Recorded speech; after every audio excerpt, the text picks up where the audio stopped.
Hello students, welcome to your favourite channel गणित कक्षा। Myself Mohammad Noorain Ansari और आज हम लोग एक न्यू चैप्टर स्टार्ट करने वाले हैं जिसका नाम है सिंपल एंड कंपाउंड इंटरेस्ट। ये टॉपिक आपके बुक में दो अलग अलग चैप्टर्स में डिवाइड है, चैप्टर 2 एंड चैप्टर 6। बट यहाँ पर हम इन दोनों चैप्टर्स को एक साथ कर रहे होंगे क्योंकि जो एग्जाम्स में क्वेश्चन आते हैं वो तो ज़्यादातर कंपाउंड इंटरेस्ट से होते हैं या फिर इन दोनों टॉपिक्स को मर्ज करके दिया हुआ होता है। तो चलिए इस टॉपिक को स्टार्ट करते हैं। तो ये जैसा कि पहला वीडियो है, यानी हम लोग इसमें बात करेंगे introduction of simple and compound interest. इसमें जानेंगे कि सिंपल इंटरेस्ट होता क्या है, कंपाउंड इंटरेस्ट होता क्या है। तो देखो, ये जो भी कहानी है इस कहानी से रिलेटेड है कुछ टर्म्स, यानी कुछ ऐसा वर्ड्स है जो आपको पता होना चाहिए ताकि आप क्वेश्चंस को आसानी से सॉल्व कर सको। तो चलिए लेते हैं सबसे पहला टर्म जो कि है प्रिंसिपल। यानी प्रिंसिपल क्या होता है?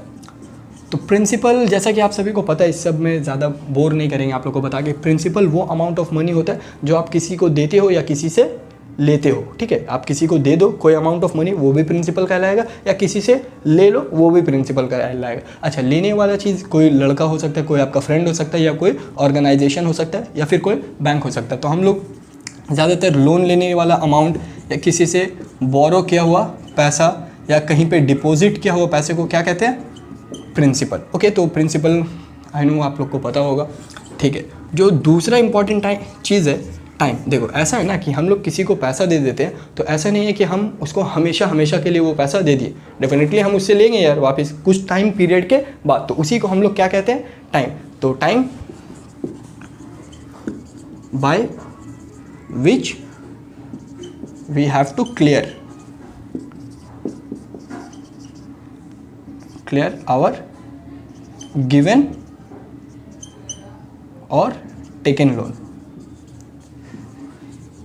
जो भी आप पैसा किसी को दिए हो या लिए हो उसको क्लियर करना, यानी दे देना, रिटर्न वापस कर देने वाले टाइम को आप क्या कहते हो? टाइम। ये भी आप लोग को पता होता है। अच्छा, जो तीसरा टर्म है वो है सबसे इम्पॉर्टेंट, क्योंकि इसी के वजह से ये चैप्टर बना है। सोच के देखो कि ऐसा तो अक्सर होता है कि हम लोग किसी से पैसा लेते हैं या फिर किसी को पैसे दे देते हैं और वो हम लोग को रिटर्न भी कर देता है। इसमें किसी भी तरह का न्यू चीज़ तो नहीं है। हम किसी को 100 रुपये दिए, वो हमको 100 रुपया रिटर्न कर दिया, इसमें नया कुछ भी नहीं। ठीक है, लेकिन जो ये इंटरेस्ट वाला चीज़ होता है, यहाँ से आता है कि इंटरेस्ट का मतलब क्या होता है। सबसे पहले चीज़ समझो, इंटरेस्ट का मतलब क्या होता है। इंटरेस्ट का मतलब होता है कि अगर हम किसी को कोई पैसा दिए, हम 100 रुपये दिए, 200 रुपये दिए, 500 रुपये दिए, ठीक है, हम जितना दिए हैं वो बंदा हमको रिटर्न करते वक्त उससे ज़्यादा देगा। यानी हम अगर किसी को 100 रुपये दिए तो वो हमको 101 रुपये, 102 रुपये, 103 रुपये, 105 रुपये, कुछ भी अमाउंट ये हम लोग डिसाइड कर लेंगे कि हम अगर 100 रुपये दे रहे भाई तो आप हमको 5 रुपये एक्स्ट्रा यानी 105 रुपये दोगे। ठीक है, तो ये डिसाइड किया जाता है। इंटरेस्ट में बहुत सारा कैलकुलेशन होता है, वही तो पढ़ना है सिंपल इंटरेस्ट और कंपाउंड इंटरेस्ट चैप्टर में। लेकिन होता क्या है कि हम जितना उस बंदे को पैसा दिए उससे वो कुछ एक्स्ट्रा हमको देगा। ठीक है, और इसी के लिए हम लोग किसी को पैसा देते भी हैं। पैसा सबसे इम्पॉर्टेंट चीज़ होता है आज के लाइफ में। ठीक है, कि हम लोग को अगर सर्वाइव करना तो हम लोग सोचते हैं कि हम लोग को पैसा चाहिए, इसी के लिए कोई किसी को पैसा तो कभी देगा नहीं। और अगर यहाँ पे बात है फ़ायदा का कि हम लोग किसी को 100 रुपये दिए और वो हमको रिटर्न 110 रुपये करे, इसी वजह से पैसा देते हैं, नहीं तो हम कभी किसी को 100 क्या 2 रुपये नहीं देंगे। ठीक है, इंटरेस्ट थोड़ा क्लियर होगा। अच्छा, इसको और अच्छा से एक कंसेप्ट है बहुत अच्छा, आप लोग को और एग्जाम्पल से समझाते हैं हम। सपोज़ करो ना कि हम लोग कहीं घूमने गए। ठीक है, हम लोग कहीं पे घूमने चले गए। अब घूमने जाते हैं तो ऐसा तो नहीं होता ना कि उस जगह पे मेरा अपना घर हो, दादी घर गए, नानी घर गए तो अलग बात है। सपोज़ कर लो हम लोग मनाली गए, मनाली घूमने गए, तो वहाँ पे तो मेरा घर है नहीं। हम लोग कहाँ रहेंगे? होटल में। अब जब होटल में रहेंगे और वहाँ से जब चेकआउट करेंगे, होटल में रह लिए, 10 दिन घूम लिए, ठीक है, अब वहाँ से निकलना है। तो जब निकलेंगे, चेकआउट करेंगे, तो चेकआउट करते वक्त क्या होगा? हम लोग को अपना बिल क्लियर करना होगा, यानी जो भी होटल का खर्च हुआ वो देंगे। अच्छा, अब ये बिल क्या है? तो ये बिल वो पैसा है जो हम लोग उसको दे रहे हैं। क्यों? क्योंकि हम लोग उसका होटल को यूज़ किए, हम लोग उस बंदे के होटल को यूज़ किए, इसलिए हम चेकआउट करते वक्त उसको कुछ अमाउंट ऑफ मनी देते हैं। 2000, 4000, 5000 इसलिए दिए क्योंकि हम लोग उसका होटल को यूज़ किए। इंटरेस्ट उसी तरीके से समझो, हम किसी बंदे से 1000 रुपये लिए, हम उस चीज़ को यूज़ कर लिए और यूज़ करने के बाद अब हम उसको पैसा रिटर्न कर दिए। तो ऐसा तो नहीं होता ना कि होटल में रहे और 10 दिन के बाद होता है हम उसका होटल अपने साथ लेके जा रहे हैं, ऐसा तो नहीं होता ना। या होटल मेरा हो गया, ऐसा तो नहीं होगा। हम लोग उसका होटल वैसे उसको छोड़ के चले जाएंगे, रूम वैसे छोड़ देंगे और साथ में कुछ एक्स्ट्रा अमाउंट ऑफ मनी दे देंगे। उसी तरीके से इंटरेस्ट तब बनेगा जब हम किसी से 1000 रुपये ले लिए और लेने के बाद उसको उसका पैसा रिटर्न कर देंगे, जिस तरीके से रूम छोड़ दे रहे थे। तो 1000 रुपये दे दिए, और कुछ एक्स्ट्रा देंगे क्योंकि हम लोग होटल यूज़ किए तो कुछ एक्स्ट्रा अमाउंट ऑफ मनी, तो यहाँ पे उसका 1000 रुपये यूज़ किए तो इसलिए कुछ एक्स्ट्रा अमाउंट ऑफ मनी देते। तो ये बहुत ईजी सा चीज़ है, ऐसा नहीं है कि कोई न्यू चीज़ है, हम लोग डेली लाइफ में बहुत यूज़ करते हैं। कहीं पे सपोज़ हम लोग कहीं पे जा रहे हैं, ठीक है, तो ऑटो बस यही सब यूज़ करते हैं ना। तो यूज़ करने का मतलब क्या होता है, यूज़ करने के बाद हम लोग क्या देते हैं, उसका फेयर देते हैं, 10 रुपये 12 रुपये 15 रुपये जो भी होता है उसका फेयर देते हैं। ये फेयर क्या है, ये भी तो एक तरह का इंटरेस्ट हुआ ना। हम लोग उस चीज़ को इस्तेमाल किए, चाहे वो बस हो चाहे वो ऑटो हो, और इस्तेमाल करने के बदले हम लोग उसको कुछ एक्स्ट्रा अमाउंट ऑफ मनी दे रहे हैं। उसी तरीके से इंटरेस्ट, जब हम लोग किसी का पैसे को इस्तेमाल करते हैं, किसी चीज़ को नहीं, होटल एक चीज़ है, बस एक चीज़ है, लेकिन यहाँ पे हम लोग इस्तेमाल क्या कर रहे हैं, पैसे को। 1000 10,000 लाख करोड़ जितना भी इस्तेमाल किए, उस चीज़ को इस्तेमाल करने के लिए हमको क्या देना होगा, कुछ एक्स्ट्रा अमाउंट ऑफ मनी, उसी को कहते हैं इंटरेस्ट। और इसी का कैलकुलेशन सीखना है इस पूरे चैप्टर में। तो अब आप लोग को अच्छे से क्लियर होगा। अब बात करते हैं एक और इम्पॉर्टेंट टर्म जो कि रिलेटेड है इंटरेस्ट के साथ। वो क्या होता है, वो होता है रेट। रेट क्या है, रेट बताता है कि इंटरेस्ट कितना होगा। समझो ना कि हम लोग जो होटल में गए वो एक नॉर्मल होटल है, और एक मेरा दोस्त है वो गया एक 5 स्टार होटल में। तो ऐसा तो नहीं होगा कि वो जितना पैसा पे करेगा हम भी उतना पैसा पे करेंगे, ऐसा नहीं होगा, क्योंकि इंटरेस्ट डिपेंड करता है कि उसका रेट कैसा है, यानी उस चीज़ पे कितना इंटरेस्ट हमको पे करना है वो डिपेंड करता है। हम किसी से 100 रुपये लिए, हम लोग डिसाइड किए कि हम 5 रुपये एक्स्ट्रा देंगे, तो हम उसको 105 रुपये देंगे ना। और एक से हम, और मेरा दोस्त गया एक और दोस्त से लिया उधार 100 रुपये, और उससे वो डिसाइड किया कि 10 रुपये एक्स्ट्रा देगा, तो वो 110 रुपये पे करेगा। तो रेट होता है सिंपल मतलब जो डिसाइड किया जाता है इंटरेस्ट कितना देंगे हम लोग, और ये कैलकुलेट होता है परसेंटेज में। आप लोग को क्लियर होना चाहिए कि इंटरेस्ट कैलकुलेट होता है परसेंटेज में, और परसेंटेज बहुत सिंपल है, ठीक है। हम लोग जो प्रिंसिपल होता है, मेरा जो प्रिंसिपल है, प्रिंसिपल का कितना परसेंट देना है वो होता है इंटरेस्ट, ठीक है। अब इसके रिलेटेड कुछ फार्मूला है, कंपाउंड इंटरेस्ट भी समझेंगे, पहले इससे रिलेटेड कुछ फार्मूला है उसको देख लेते हैं। तो बोर नहीं करना है हमको, आप सभी को सबसे पहले जल्दी से फार्मूला लिख देते हैं। एसआई का फार्मूला क्या होता है, P × R × T/100। Basic formulas आप लोग को पता है, क्लास 8 9 10 से आप लोग पढ़ते आ रहे हो कि SI = P × R × T/100। इससे कुछ रिलेटेड फैक्ट्स भी देख लेंगे, और भी PRT का जो फार्मूला होता है वो भी लिख लेते हैं। P = SI × 100/R × T, ये एक फार्मूला हो गया। उसके बाद फिर रेट का एक फार्मूला होता है, SI × 100/P × T। टाइम का यहाँ पे लिख देते हैं, टाइम = SI × 100/P × R, ठीक है। तो ये सारा फार्मूला लिख लिया, और ये इन सारे के बाद एक और टर्म है जो आता है, वो होता है amount. A for amount. Amount क्या होता है, तो amount is the sum of principal and interest. हम उस बंदे को जो रिटर्न करने वाला अमाउंट है, रिटर्न हम उससे 1000 रुपये लिए और अब हम उसको रिटर्न करेंगे, तो रिटर्न उसका 1000 रुपये भी करना होगा और साथ में कुछ एक्स्ट्रा अमाउंट ऑफ मनी भी देना होगा। यानी जो पैसा लिए प्रिंसिपल वो भी देना होगा, प्लस जो एक्स्ट्रा अमाउंट ऑफ मनी है वो भी देना होगा। और एक इम्पॉर्टेंट बात जो टाइम से रिलेटेड है, ठीक है, टाइम से, ये आप लोग सिर्फ सिंपल इंटरेस्ट के लिए लगाना कि टाइम का एक और फार्मूला क्या हो सकता है, टोटल SI/SI इन 1 ईयर। यानी जो टोटल SI हम लोग पे कर रहे हैं, टोटल इंटरेस्ट जितना पे कर रहे हैं, ठीक है। ऐसा हो सकता है ना कि हम किसी से पैसा लिए और 5 साल के बाद उसका पैसा रिटर्न कर रहे होंगे, तो इसमें कुछ टोटल अमाउंट ऑफ इंटरेस्ट होगा।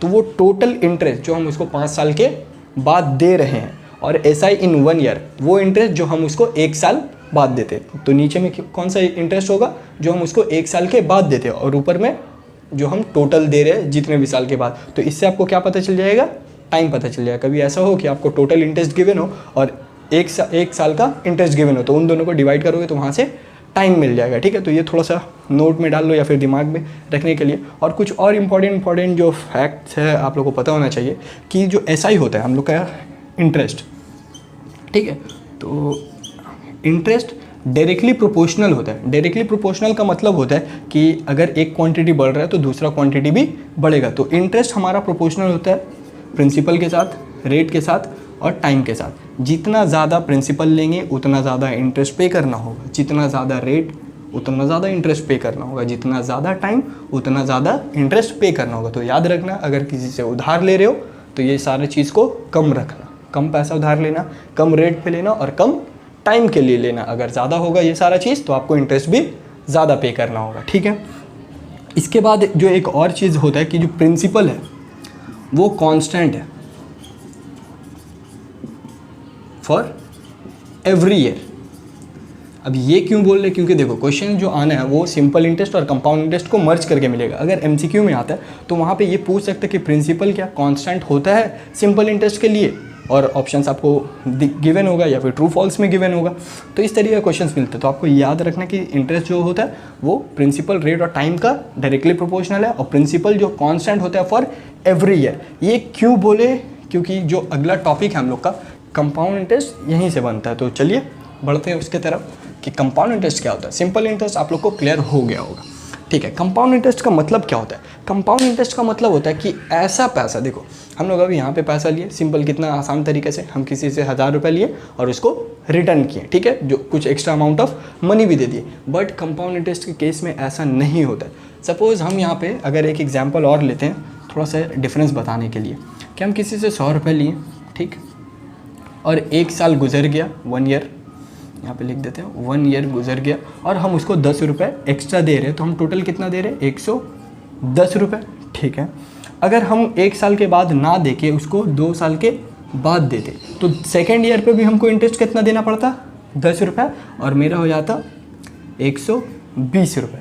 इतना सीधा सा बात है कि हम 100 रुपये किसी से लिए, पहले साल के बाद हम उसको 10 रुपये इंटरेस्ट दिए, 110 रुपये हुआ, दूसरे साल आए फिर 10 रुपये इंटरेस्ट हुआ, जोड़े 120 रुपये हो गया था, टोटल उसको पे कर दिए। बट कंपाउंड इंटरेस्ट में ऐसा नहीं है। हम किसी से 100 रुपये लिए, ठीक, उसको पहले साल 10 रुपये एक्स्ट्रा दिए, टोटल कितना हो गया? 110 रुपये। बहुत अच्छा बात है। लेकिन यहाँ पे क्या है ना कि वो मेरा एकदम अच्छा दोस्त नहीं है। वो हमको बोलेगा भाई 1 साल के बाद पैसा रिटर्न नहीं दिए, तुम रिटर्न नहीं दिए, इसका मतलब क्या हुआ कि वो अब हमको कितना पैसा दे के, पहले हमको साल के स्टार्टिंग में हमको कितना दिया था? वो 100 रुपये, ठीक है।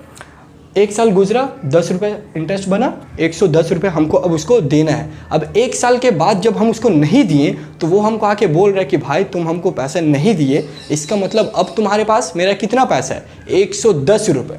ये 110 रुपये अब तुम्हारे पास पड़ा हुआ है, और अगले साल के लिए हम इस 100 रुपये पे इंटरेस्ट 10 रुपये नहीं लेंगे, हम इस 110 रुपये पे इंटरेस्ट लेंगे, क्योंकि हम साल के स्टार्टिंग में, पहले साल के स्टार्टिंग में हम तुमको 100 रुपये दे के थे, यानी मेरा 100 रुपये तुम्हारे पास था।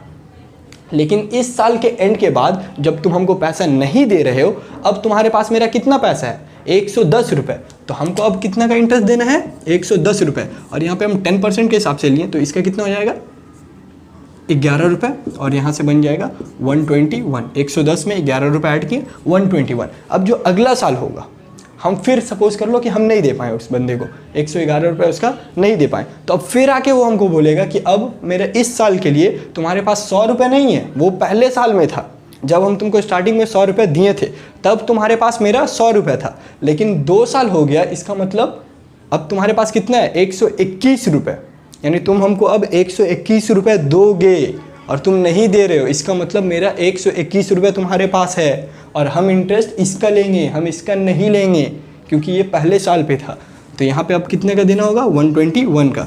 तो इसका 10% अगर लेंगे तो 12.1 हो जाएगा, तो ये बन जाएगा आपका 134.1। तो देखो हर साल क्या इसमें हो रहा है कि हमको इंटरेस्ट बढ़ता चले जा रहा है। पहले साल में 10, दूसरे साल में 11, तीसरे साल में 12.1। और यहाँ पे क्या हो रहा था कि पहले साल में भी 10, दूसरे साल में भी 10, और तीसरे साल में भी लेते तो भी 10 ही रहता। यानी सिंपल इंटरेस्ट में प्रिंसिपल जो है, देखो प्रिंसिपल हम यहाँ पे लिखें कि principal constant for every year, यानी प्रिंसिपल हर साल के लिए कितना है?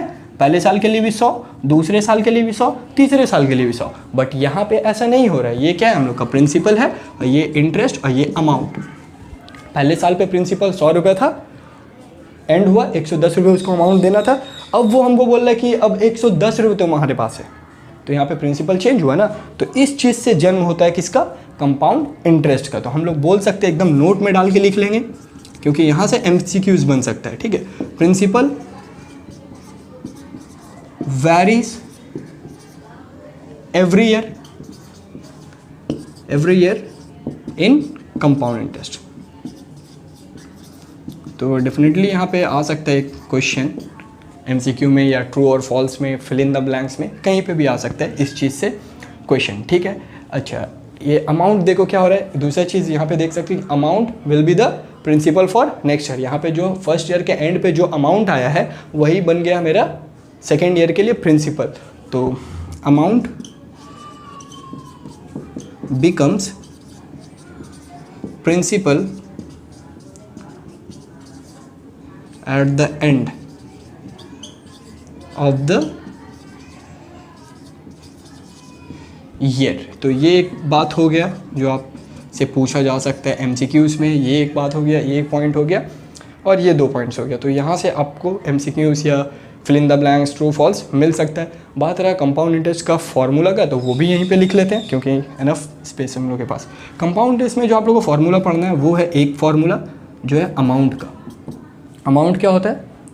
Amount is principal 100 plus R/100 power n, ठीक है। हम यहाँ पे देखो 100 प्लस R/100 पावर n किए। बुक्स में ऐसा भी दिया हुआ रहता है ये formula 1 plus R/100 power n, यहाँ पे प्रिंसिपल भी होता है, प्रिंसिपल 1 प्लस R/100। तो कुछ किए नहीं, जस्ट यहाँ पे LCM ले लिया और ये फार्मूला इस तरीके से बन गया।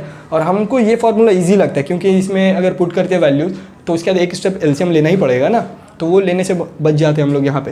तो इसलिए हम प्रेफर करते हैं कि ये फार्मूला इस्तेमाल किया करो, जल्दी भी होता है, कैलकुलेशन थोड़ा जल्दी हो जाता है। दूसरा जो फार्मूला इंपॉर्टेंट है वो होता है कंपाउंड इंटरेस्ट, क्योंकि कैलकुलेट तो कंपाउंड इंटरेस्ट करना है हम लोग को। इसमें देखो सिंपल इंटरेस्ट के लिए एक फार्मूला PRT/100, बट यहाँ पे वैसा कुछ फार्मूला CI के लिए नहीं है। तो CI का एक फार्मूला क्या होता है? CI सोचो कि जो पैसा हम eight the end of the year उसको दिए, यानी वो अमाउंट होगा, उसमें एडेड क्या है?